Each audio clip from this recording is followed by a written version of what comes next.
whole conversation. So as I went out to tell him goodbye, and tell him I loved him, and tell him I hope someday somebody else would, show up and spend some time with him, he turned to me and said, "Yes, you can." And I said, "No, I can't." He said, "Yes, you can." And I said, "No, I can't." And he said, "Yes, you can." And as I was preparing to explain to this 4-year-old, ignorant, obnoxious kid that this is not like tying your shoes, this is like going to a major university. As I was preparing to explain my own failure to him, it hit me like a ton of bricks. Stovall, either get up and do something with your life or quit lying to this kid. Because if it works for tying your shoes and climbing the stairs and finishing college and creating lives and careers and legacies that are worthy of us and worthy of our efforts. And if it doesn't work, let's quit lying to the kid. Well, 3 years later, I graduated from that university with honors and 2 degrees. And that same week, I had the privilege of my life, with what little vision I had left. In fact, Steve, one of the last things I ever really remember seeing was then 7-year-old Christopher climb up 3 flights of stairs and turn and sit on that top step and tie both of his shoes. Right. And, people have asked me, who's changed your life more than anyone else? And of the people here on this earth, no one's impacted me more than Christopher. And about 6 weeks after that day, he climbed the stairs and tied his shoes. Christopher died of a brain tumor, which was the condition that had caused him to lose his sight in the first place. And as I was attending his funeral, one of the other teachers said, "Isn't it a shame we'll never know what he could have done had he been given a full life?" And I said, "Wait a minute, he has made his contribution because anything I do from this day forward, I owe to the kid." And I have shared that story with several million people now all around the world, just like you and I and the people tuned in right now are watching. And I hope many of them will do what my previous audiences have done and use Christopher's example as a platform to examine your life, your future, and decide who you want to be, where you want to go, and what you want to do, because the answer is always yes, you can. Thanks for sharing that, Jim. Yeah.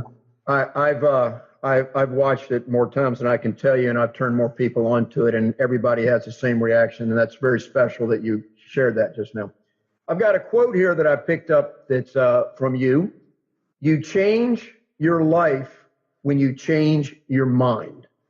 And I think that's the key to my program. It's a financial literacy program, but it's not about money.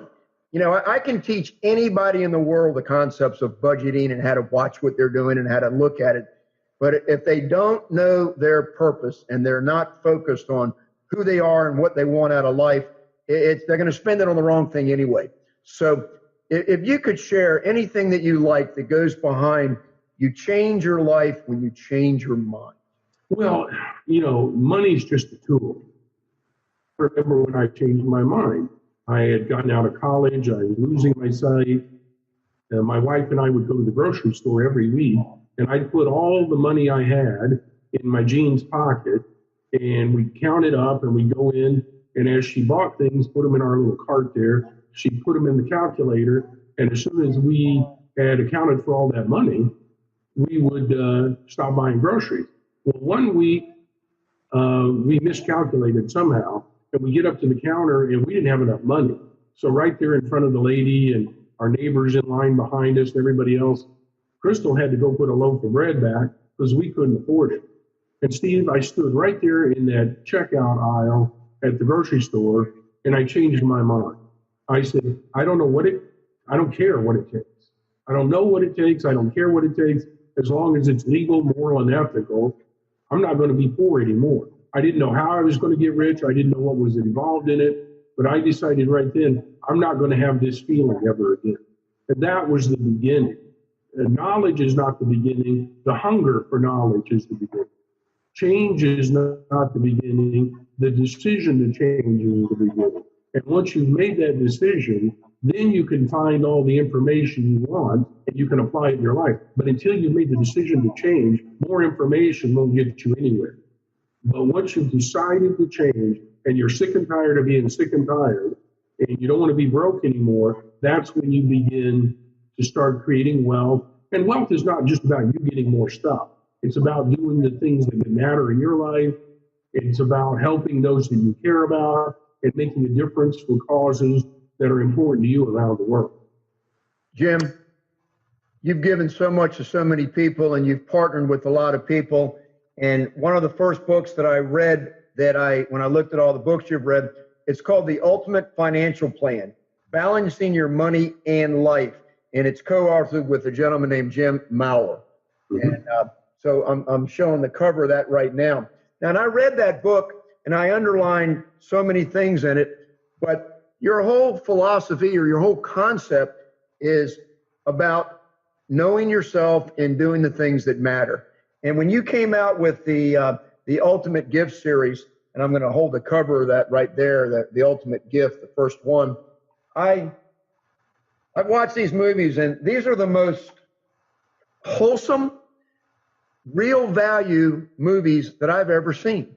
And the whole cast and everyone else you had in it. And let me just say this real quick.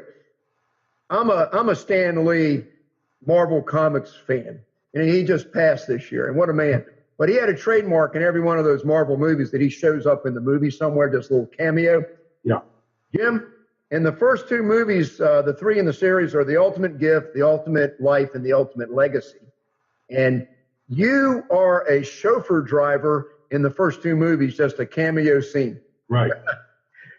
What possessed you to be the chauffeur driver? Well, I have done 7 movies now. I think in most of the movies, I play the limo driver, because when they first asked me to be in the movie, I said, I'll do anything but play a blind guy. I didn't want to play a blind guy. So I figured there's no way they're going to make the limo driver a blind guy. So I did it. So in The Ultimate Gift and The Ultimate Life, I was the blind guy. In The Ultimate Legacy, I had to play the bartender because they already had a real character that was the limo driver driving the car for Raquel Welch. So I had to be the bartender. But as I told my mother, there was nothing served at my bar other than iced tea that night. But we had a lot of fun with that. And I've done several other movies where I'm the limo driver, and then kind of played myself, or just did commentary for the Think and Grow Rich movie for Don Green. Yeah, I got a big kick out of that. Sam the bartender, that caught me off guard when I was watching it. But in the first movie that you did there, The Ultimate Gift, the lead girl, I guess is it Emily? Emily. Yeah, Abigail Breslin played her. The character's name's Emily. Yeah, and I want to tell you, I took a note on this. The theme is to know what the important things in life are, which is time with your family and to be surrounded by people that you love, that love you. And she said something in that movie that I just want to quote this right. Here's what it was. This was the most touching scene of the whole movie, and I think I captured it. Emily's talking to Jason, the spoiled little kid that's going to inherit $5 billion or whatever, and it's at Christmas time, where it was a created scene. It was after Christmas. She's dying of cancer, and she said to him at the end of this incredible day that was created for her, where they trucked in the snow and they did all the Christmas lights, and she said, "My dream was a perfect day, and I'm just finishing it. My dream is to be with people I love, that love each other, that love me." You have to know this.